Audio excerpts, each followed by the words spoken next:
예수를 바라보자라는 제목으로 함께 말씀을 나누도록 하겠습니다. 우리 옆에 계신 분과 이렇게 인사하실까요? 예수님을 바라봅시다. 네. 우리가 열망하는 대상이 예수 그리스도가 되기를 축복합니다. 첫 번째 사진 한번 띄워주실까요? 말론 브란도가 주연한 느와르 영화의 전설이죠. 대부라는 영화가 있을 겁니다. 갓파더. 이제 우리 남성분들은 이제 이 포스터만 봐도 그때 그 추억이 떠오르실 분이 계실 텐데, 이 대부라는 영화의 특징은 그 미국에서 활동했던 이탈리아계 폭력적인 마피아를 굉장히 멋진 이미지로 미화시켰다는 겁니다. 깔끔한 정장을 입고 명예와 의리를 중시하는 이 귀족적인 마피아의 모습을 그립니다. 그런데 재밌는 점은 이 영화 대부가 개봉하기 전에 마피아는 이런 이미지가 아니었다는 것이죠. 이렇게 귀족적인 이미지가 아니었다는 것이죠. 그래서 이 대부 영화 이전의 마피아들은 실제로 어떤 이미지였냐면, 우리 다음 사진요. 딱 이런 이미지였어요. 초롱이 이미지. 그러니까 마피아들은 정장도 입지 않고 그냥 전형적인 삼류 양아치 조폭 집단이었습니다. 예. 자, 그런데 영화 대부가 엄청나게 흥행을 하니까 마피아들이 이 영화에 관심을 가지기 시작했어요. 그리고 진짜 마피아들이 극장으로 달려가기 시작했습니다. 자, 그리고 나서 이 영화 속에 나오는, 이 대부라는 영화 속에 나오는 이 마피아의 이미지, 부유하고 명예롭고 강력한 모습에 마피아들이 은혜를 받습니다. 그래서 이 대부라는 영화를 기점으로 마피아들의 행동이 변하기 시작합니다. 그래서 FBI가 그 당시 마피아에 대해서 증언하기를 이렇게 증언합니다. 마피아들이 극장에 들어가기 전과 후 눈빛과 행동 거지가 달라졌다. 영화 보고 은혜 받은 거죠. 그 다음에 갑자기 영화관에서 나오더니 비싼 정장을 사서 입기 시작했다. 조직을 패밀리라고 부르기 시작했고 보스를 갓파더라고 부르기 시작했다. 그러니까 영화 속의 마피아 이미지가 진짜 마피아 문화를 바꿔버린 것이죠. 좀 웃긴 일입니다. 이처럼 여러분, 사람은 무엇을 열망하는가가 중요합니다. 그리고 우리는 열망하는 것을 즐기고 자연스럽게 닮아갑니다. 여러분이 열망하는 것은 무엇입니까? 여러분이 열망하는 것을 우리는 은근히 즐기고 있고 그것을 닮아간다는 사실이죠. 자, 그런데 오늘 우리가 읽은 본문은, 이 히브리서 본문은 예수님을 열망하자, 예수님을 바라보자 라고 권면합니다. 자, 그러면 우리가 인생에서 왜 예수님을 바라봐야 될까요? 그리고 예수님을 열망하는 것이 우리에게 왜 중요할까요? 말씀이 주는 교훈을 세 가지로 살펴보도록 하겠습니다. 자, 첫째로 오늘 말씀이 우리에게 주는 교훈은 나의 열망을 점검해 봐야 된다는 것입니다. 우리 한번 같이 한번 읽어볼까요? 나의 열망을 점검합시다. 자, 본문 1절 말씀을 눈으로 보시면 이 말씀이 이렇게 되어 있습니다. 우리 앞에 당한 경주를 하며. 히브리서가 우리가 새벽 본문이 히브리서였는데, 히브리서가 계속해서 우리의 신앙을 어디에 비유하고 있습니까? 달리기 경주에 비유하고 있습니다. 그러니까 결승점이 있는 신앙은 결승점을 바라보면서 힘껏 달려가는 경주라는 겁니다. 자, 그런데 이것은 비단 신앙뿐만 아니라 우리 모두의 인생이 자기가 열망하는 것을 앞에 두고 힘껏 달려가는 경주와 같다는 겁니다. 세상에 열망이 없는 사람은 없습니다. 제가 목회하면서 느끼는 건데, 정말 무뚝뚝해 보이고 냉소적인 사람도 가만히 만나서 이렇게 이야기를 나누면 그 안에 열정이 있어요. 우리 10대들, 가브리엘 애들이랑 얘기하다 보면요, 저는 관심 없어요, 흥미 없어요, 재미없어요 이렇게 얘기하는데 잡아놓고 맛있는 거 먹이면서 가만히 얘기해보면요, 이 친구가 좋아하는 게 있어요. 열망이 없는 사람은 없습니다. 열정이 없는 사람은 없죠. 자, 그런데 무엇이 문제입니까? 우리가 열망의 대상을 잘못 정한다는 겁니다. 우리 모두는 고단한 인생을 살아갑니다. 참 인생이 고단한 것 같아요. 특히 우리 청년들 추석 명절에 친척들 집에 가기가 두렵죠. 대학은 어디 붙었니? 전공은 뭐니? 졸업하면 뭐하니? 결혼 언제 하니? 그렇죠. 진로, 취업, 결혼 끝나면 좋은데 그 다음은 내 집 장만, 육아 성공, 그 다음에 노후 보장까지 고민들이 파도처럼 쉴 새 없이 찾아옵니다. 자, 그래서 우리 인생의 주요 관심사가 내가 내 삶에 있는 이 삶의 문제들을 어떻게 해결할 것인가를 우린 주로 초점 맞춥니다. 사람들 사는 거 보면 다 빤해요. 결혼 정년이 되면 결혼 어떻게 하지? 결혼하고 나면 내 집 장만 어떻게 하지? 애는 어떻게 놓지? 근데 만약에 우리 그리스도인들이, 세상 사람이 아닌 우리 그리스도인들이 내 삶의 문제를 해결하기 위한 신앙이 되면요, 신앙이 비참해집니다.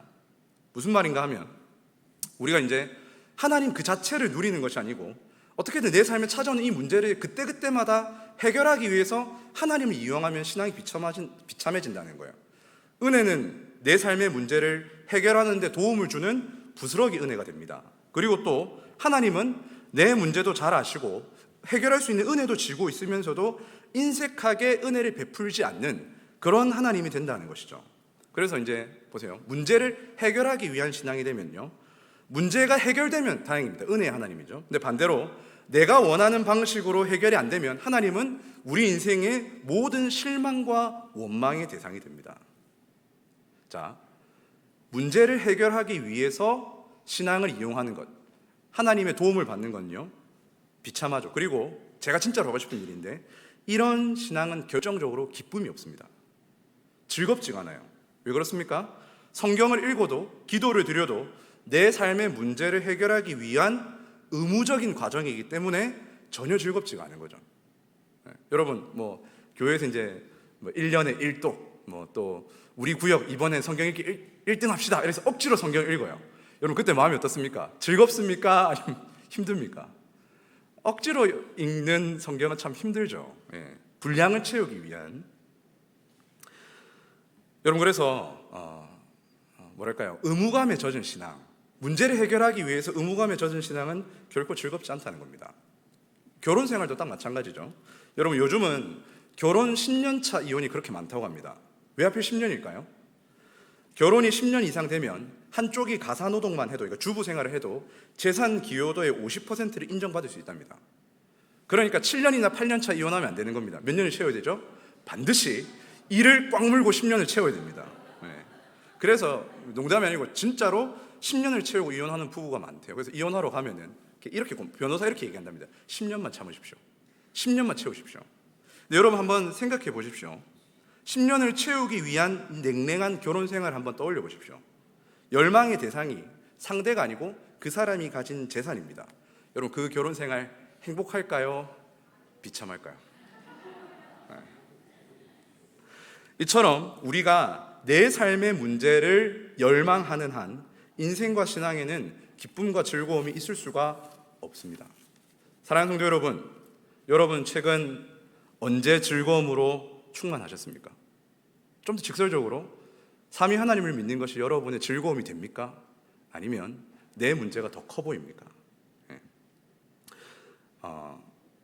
다만 우리 삶에 즐거움과 보람 대신에 밀려오는 근심에 휩싸이지 않기를 축복합니다. 자, 그렇다면 여러분, 우리가 진정 행복해지려면 어떻게 해야 될까요? 자, 오늘 말씀이 우리에게 두 번째로 주는 교훈은 나의 열망을 그리스도께로 바꿔야 한다는 겁니다. 우리가 같이 따라 하실까요? 열망을 그리스도께로. 우리 오늘 2절 말씀을 한번 같이 읽도록 하겠습니다. 2절 말씀입니다. 믿음의 주요 또 온전하게 하시는 이인 예수를 바라보자. 그는 그 앞에 있는 기쁨을 위하여 십자가를 참으사 부끄러움을 개의치 아니하시더니 하나님 보좌 우편에 앉으셨느니라. 자, 핵심적인 명령이 무엇입니까? 예수를 바라보자입니다. 이 바라보자를 원어로 보면 아포라오입니다. 아포라오. 이것은 좀 더 이렇게 풀어서 설명하면은 다른 것들로부터 눈을 돌려서 예수님만 바라보자는 겁니다. 이제 우리가 인생에 여러 걱정 근심들이 있는데, 그런 우리가 이렇게 시선을 돌리는 이 모든 것들을 예수님께로 딱 집중해서 예수님만 열망하고 예수님만 바라보자는 것이죠. 그러니까 세상의 목표, 내 삶에 있는 근심들, 이 인생에, 그러면서 마치 자기가 인생의 목표인 척하는 모든 것들로부터 눈을 돌려서 우리의 진정한 열망의 대상이신 예수 그리스도를 바라보자라는 겁니다. 여러분, 신앙이란 무엇입니까? 하나님을 믿는다는 게 무엇입니까? 신앙이라는 것은 이제 많은 사람들이 내가 행복해지기 위해서 하나님의 도움을 받는 것이라고 생각합니다. 그렇죠. 문제가 있으면 기도해서, 물론 이제 그 자체가 틀린 거, 도움을 받는 건 맞죠. 그러나 신앙은 그것보다 더 깊은 의미를 담고 있습니다. 조나단 에드워즈가 말한 것처럼 참된 신앙은 그리스도를 사랑하고 즐거워하는 경건한 열망이라는 겁니다. 신앙이란 뭐다? 세상 근심에 하나님을 도움을 받는 게 아니고 믿음이라는 것은 내 열망의 대상을 바꾸는 것입니다. 내 열망의 대상을. 세상 근심에서 예수님을 사랑하고 예수님을 바라보고 예수님께 초점 맞추는 게 믿음이라는 것이죠. 좀 더 구체적으로 얘기해 볼까요? 이전에는 이제 신앙생활 하지만 우리의 고민이, 제 고민 이런 거였습니다. 어떻게 하면 괜찮고 좋은 직장에 갈 수 있을까? 어떻게 하면 추석에 갔을 때 어르신들에게 잔소리 듣지 않고 떳떳하게 금이 환영할 수 있을까? 어디서 좋은 배우자를 만나지? 어디서 이 부동산 불경기장에 내 집 장만하지? 고민이네. 주님 나 좀 도와주세요. 어떻게든 좀 빠져나갈 길을 만들어주세요 라는 것이었다면, 열망의 대상이 바뀌면, 참된 믿음을 가지면 어떻게 됩니까? 어떤 상황과 조건 속에서도 어떻게 하면 내가 예수님을 닮아갈 수 있을까? 이렇게 사랑스러운 예수님, 이렇게 좋은 예수님을 내가 어떻게 이 세상에서 작은 예수로 살아갈 수 있을까가 되는 것이 진정한 열망을 가진 것입니다. 여러분, 이처럼 믿음이란 열망의 대상을 바꾸는 겁니다. 내 삶의 근심을 주목하던 것에서, 내 삶의 근심거리에서 시선을 돌려서 우리가 진짜 열망해야 되는 분, 예수 그리스도를 바라보는 것이 진정한 믿음이라는 것이죠. 여러분, 사람이 어떻게 진짜 행복할 수 있습니까? 사람은 하나님의 형상으로 지음받았기 때문에 참 하나님이신 예수 그리스도를 바라볼 때, 그분을 사랑하고 그분을 존경하며 그분을 닮아가기를 열망할 때 사람은 행복할 수 있다는 것이죠. 그래서 제가 이 설교를 준비하게 된 이유가, 청년들의 기도 제목을 받으면요, 걱정 근심이 그득해요. 여러분이 못하고 있다 그런 얘기가 아닙니다. 여러분의 삶에 있는 그 어려움이 무엇인지 공감하지 못하는 게 아닙니다. 대신 제가 여러분에게 진짜 하고 싶은 얘기는, 여러분, 그것보다 더 원대한 것을, 그것보다 더 진리 대신, 그러니까 여러분, 문제를 묵상하지 마시고 진정한 행복자이신 예수 그리스도를 열망할 때 우리 삶이 진정한 기쁨을 누린다는 것이죠. 어떻게 하면 행복할까? 여러분, 행복에 너무 목숨 걸지 마십시오. 행복을 계속해서 열망하고 행복을 계속해서 묵상하면 어떻게 됩니까? 내가 행복하면 어떡하지라는 근심만 쌓입니다. 그런데 대신에 믿음의 주님이시고 우리를 온전하게 하시는 이인 예수님을 바라보면 어떻게 됩니까? 예수님을 통해 삼위 하나님을 닮아가고 즐거워하게 됩니다. 그리고 제가 오늘 진짜 하고 싶은 말이 있는데, 바로 하나님을 열망하는 그 길에 행복이 저절로 따라온다는 것이죠. 한 번 더 정리해 볼까요? 행복을 위해 살지 마시고 하나님을 사랑하십시오. 그럼 그 길에 행복이 저절로 따라옵니다. 제가 한 말이 아니고 시편 40편 1절로 3절로 우리 한번 가봅시다. 시편 40편 1절로 3절입니다. 시편 40편.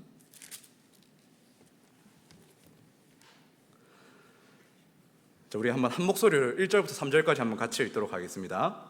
내가 여호와를 기다리고 기다렸더니 귀를 기울이사 나의 부르짖음을 들으셨도다. 나를 기가 막힐 웅덩이와 수렁에서 끌어올리시고 내 발을 반석 위에 두사 내 걸음을 견고하게 하셨도다. 새 노래 곧 우리 하나님께 올릴 찬송을 내 입에 두셨으니 많은 사람이 보고 두려워하며 여호와를 의지하리로다. 자, 보십시오. 시인은 하나님께 문제를 해결해 달라고, 주님 내 앞에 이런 깊은 웅덩이 있고 수렁 같은 문제들이 있습니다라고 하나님께 매달리지 않습니다. 대신 뭘 하고 있죠? 대신 1절에 보면은 여호와를 기다리고 기다립니다. 하나님을 열망하고 있죠. 그러자 어떤 일이 일어납니까? 요청하지도 않았는데도 하나님을 열망하는 가운데 기가 막힐 웅덩이와 수렁의 문제가 해결되고 그 발이 반석 위에 견고하게 돼서 그 걸음이 흔들리지 않고 하나님이 기뻐하신 그 길로 나아가게 된다는 겁니다. 시편이 계속해서 우리에게 얘기하는 게 무엇입니까? 여호와의 율법을 사랑하고 하나님의 말씀을 달콤해하는 그 과정 가운데 모든 복들이 따라온다는 겁니다. 여러분, 그러니까 열망의 대상을 잘 정해야 돼요. 은혜의 부차적인 것들에 집중하면 신앙이 비참해집니다. 하나님께 집중하면 그 모든 것이 저절로 따라오는 행복이 있다는 것이죠. 제가 이제 청년들과 토요 새벽 예배를 마치고 맥도날드에 가서 이제 아침에 맥모닝 먹으면서 이런저런 이야기를 나눴습니다. 그러다 한 청년이 저한테, 목사님 어떻게 목사가 될 마음을 먹었습니까? 라고 이렇게 질문을 받았습니다. 그래서 이제 문득 갑자기 받은 질문이라서 이제 저도 이렇게 생각을 하게 됐는데, 그러니까 저는 고등학교 1학년 때 점심 먹고 나서 운동장을 이렇게 걸으면서 어떻게 살아야 좀 행복하게 살까를 고민을 했습니다. 대단하지 않습니까? 고등학교 1학년이. 밥 먹으면서 친구가 없어서 혼자 이렇게 운동장 걸으면서 생각했는데, 그러면서 이제 생각했던 건, 그때 그 전까지만 해도 잠솜 함장이 되는 거다. 핵무기를 쏠 수 있는 잠수함 함장이 되자. 진지하게 그때는 그렇게 생각했어요. 근데 갑자기 문득 든 생각이 좀 부질없이 느껴지는 거예요. 예. 평생을 일을 해서 사람 죽이는 무기 타면 그건 조금 그렇지 않나. 살리는 일을 하자. 근데 제가 피는 좀 무서워하거든요. 의사는 좀 힘들 것 같다. 성적도 좀 약하고. 그래서 생각한 게 평생을 예수님처럼 복음을 전하면서 절망 가운데 있던 인생들을 바꾸면 그게 얼마나 복될까? 라는 생각이 문득 제 생각 속으로 쑥 들어왔어요. 이 생각이 빠지지가 않는 거예요. 예수님처럼 살고 싶다. 그게 그날 제 인생의 특별한 날도 아니었어요. 그게 제 인생의 비전이 됐습니다. 근데 그날 이후로 뒤돌아보니까 전 참 감사한 인생을 살았던 것 같아요. 그러니까 제 인생의 목표가 예수님처럼 되는 것이었습니다. 대학 입시도 군대도 진로도 저한테 있어서 핵심은 다른 사람들보다 좋은 대학 가서 칭송받고 대단해지는 게 아니라 예수님을 닮아가는 게 제 인생의 목표가 된 거죠. 그러니까 참 편한 게 뭐냐면 굳이 막 비교할 필요가 없더라고요. 뭐 좋은 대학 못 가는 이렇게 얘기하는데 나는 국제지역학부 여기 있으면 일본 선교에 대한 비전도 품을 수 있고 너무 좋은데? 물론 부모님은 그렇게 생각하지 않으셨겠지만 저는 너무 좋았어요. 그리고 결혼하고 가정을 이루는 것도 그냥 편하게 생각했습니다. 성경 말씀에 결혼하라고 했으니까 빨리 결혼해야지. 근데 이제 자매가 없어서 기도하는 중에 전도사라도 괜찮은 자매가 있으면 놓치지 말아야겠다. 감사하게 생각해야겠다라고 기도하는 도중에 그런 좀 이상한 아가씨가 한 사람이 있더라고요. 저를 사랑해 주는 겁니다. 그래서 결혼했죠. 그래서 결혼할 때 제 목표도 남부럽지 않은 성공한 결혼을 하는 게 제 목표가 아니었습니다. 제 목표는 결혼하고 나서 제가 예수님을 닮은 남편이 되는 거고 예수님을 닮은 아버지가 돼가는 게 제 관심사고 제 목표였어요. 물론 쉽지는 않습니다. 물론 쉽지는 않아요. 지금도 매일 고군분투하고 있습니다. 근데 지금 깨닫는 게 뭐냐면 예수님을 닮아가고 싶다라는 그 생각 가운데 생각지도 않은 복들을 하나님께서 붙여주시고 그 길을 평탄하게 하시는구나라는 걸, 그래서 한 번도 결혼을 위해 살지 않았고 한 번도 행복을 위해 살지 않았는데 여호와를 경외한 길 가운데 사람 사는 냄새가 나는구나라는 걸 그때 많이 느꼈습니다. 사랑하는 성도 여러분, 여러분 무엇을 열망하고 계십니까? 오늘 말씀을 따라 권면합니다. 여러분의 열망이 진정한 행복자이신 예수님을 바라보는 것 되기를 축복합니다. 여러분 예수님을 얼마나 사랑스러운 분인지, 예수님이 얼마나 지혜로운 분인지, 그리고 우리의 직장과 생활과 모든 산업터 가운데 예수님을 닮아가는 것만큼 행복한 일이 없습니다. 그래서 예수님을 사랑하고 예수님을 즐거워하는 경건한 열망으로 가득 찬 저와 여러분 되기를. 문제를 묵상하지 마십시오. 문제를 자꾸 묵상하고 큐티하고 하지 마시고 예수님을 닮아가십시오. 그 행복을 누리는 저와 여러분 되기를 주님 이름으로 축복합니다. 어떻게 하면 예수님을 열망할 수 있을까요? 오늘 마지막 결론입니다. 성령 하나님께서 우리의 열망을 바꾸신다는 겁니다. 우리 고린도전서 12장 3절 말씀 우리 한번 자막 한번 띄워주시겠어요?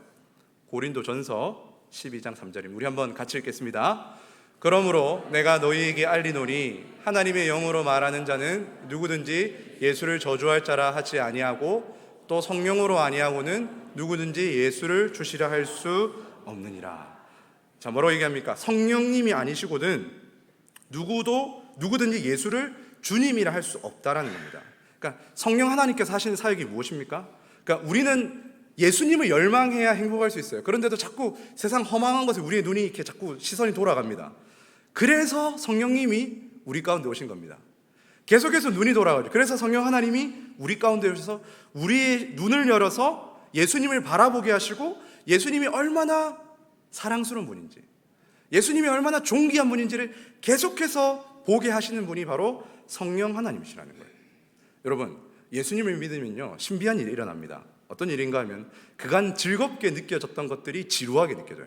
그때는 막 내가 예를 들어 캠핑을 좋아한다, 또는 어디 친구들과 놀러 가는 걸 좋아한다, 그러면 주일 예배하러 와라, 있을 수도 없는 일이죠. 그런데 성령님께서 역사하시면 갑자기 그것이 좀 지루하게 느껴져요. 그러면서 성령께서 하시는 일이 뭐냐면 지금까지 지루하다고 생각했던 그 모든 것들이 달콤하게 느껴지기 시작합니다. 성경이 재밌습니까? 너무 재미없죠. 근데 어느 순간 성령께 사로잡히면 그 성경이 눈에 들어오기 시작해요. 그 말씀이 내 삶을 이렇게 터치하기 시작해요.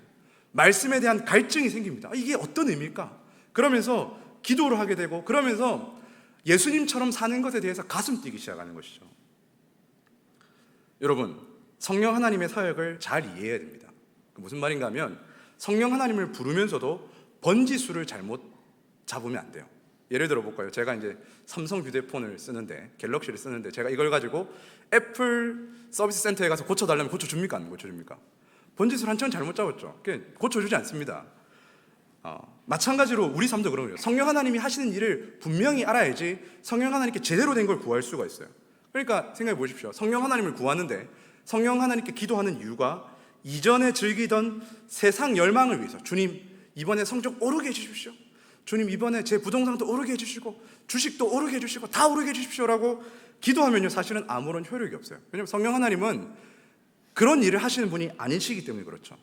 대신에 우리가 이렇게 기도한다면, 성령님 내 눈을 열어서 세상의 허무함을 보게 해 주시옵소서. 성령님 내 눈을 열어서 주의 말씀을 보게 해 주시고 하나님의 말씀이 얼마나 달콤한지를 경험하게 해 주시옵소서 라고 기도할 때 성령님 응답하실까요, 안 하실까요? 그 기도에 반드시 응답하신다는 것이죠. 핵심은 이겁니다. 성령 하나님을 제대로 사용하자, 성령 하나님의 사역을 제대로 이해하자라는 것이죠. 말씀을 맺도록 하겠습니다. 여러분, 사람이 어떻게 행복해집니까? 예수님을 열망할 때 사람이 사람답게 삽니다.